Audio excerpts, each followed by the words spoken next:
All right, ladies, I might ruffle some feathers with this one, but here are 4 major red flags that all men notice in women.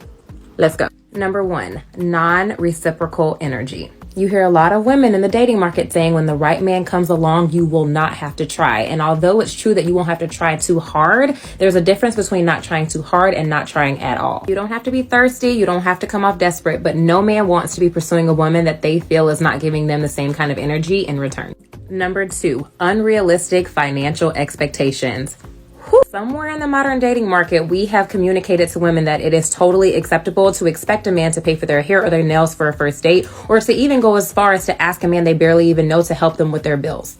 Feeling entitled to lavish treatment or financial assistance from a man that you barely even know that's still trying to get to know you is an extremely unrealistic expectation. And social media has done a really bad job of making modern women think that that behavior is normal. Let me be clear. There's nothing wrong with wanting a man who's financially solid, but no man wants to feel like they're your walking ATM.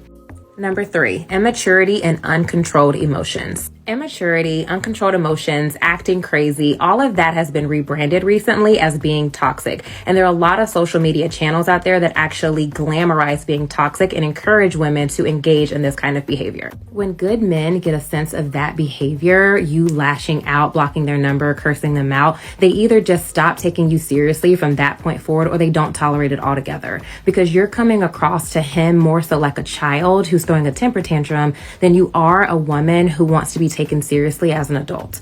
Number 4, probably the most controversial one of all, being too masculine. A lot of women will shy away from being feminine now because of the negative connotation that's associated with that in modern society. Whether you like it or not, the reality is that men like feminine women. Now, this is the part in the story where a lot of women will say, well, it takes the right man to bring out that feminine energy. Although I do think that there are some points of that are true, overall, I don't really agree with that. I think that as a woman, you either embrace your feminine energy and you walk in that, or you just haven't tapped into it. There are so many women in the modern dating market who have hardened themselves to steal because of the negative experiences that they've had with men. Blocking your feminine energy is often a defense mechanism for a lot of women so that they don't get hurt in the future. But don't let the experiences of the past turn you bitter. The reality is, ladies, that there are 2 sides to every coin. And if we're going to talk about the bad traits of men, we also have to acknowledge and take accountability for the bad traits we have in ourselves.